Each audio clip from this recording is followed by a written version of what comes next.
Growing up, search engines and the internet were sort of this invisible third party in my childhood, especially when it came to learning about sexual orientation and sexuality and sort of discovering what that meant for me and for others.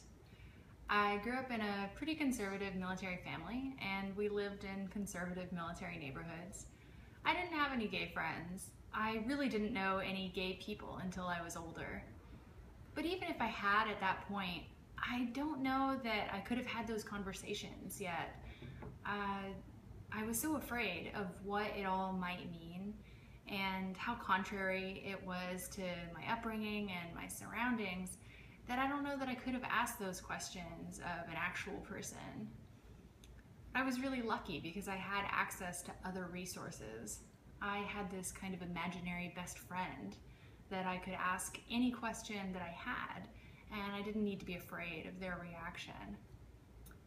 I also was lucky because I got to watch this friend grow up basically right alongside me. I got to watch the answers that people got get better and more fleshed out. I also saw the questions that people were asking become more and more complicated. You weren't just clicking through to websites anymore, you were actually finding people and finding communities.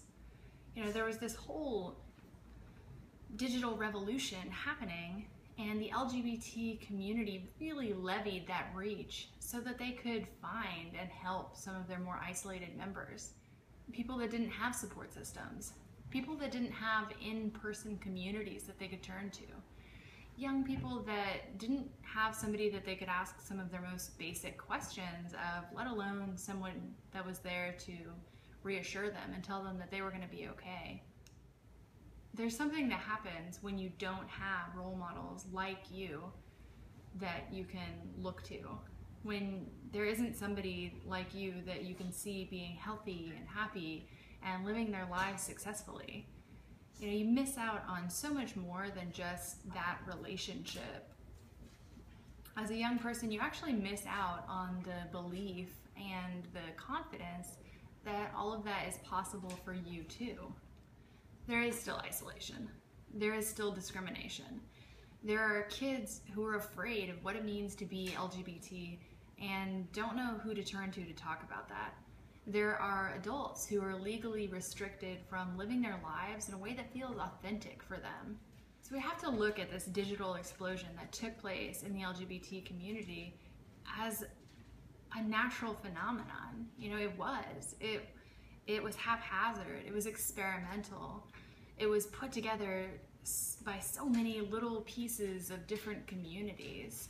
There were things that we did really, really well, and then there were things that we could have done better. And if we take the time to examine some of those successes and failures over the past, 10, 15, 20 years, we're going to be able to strategize and put together digital resources that are so much stronger and so much more able to reach members of the community that really need them.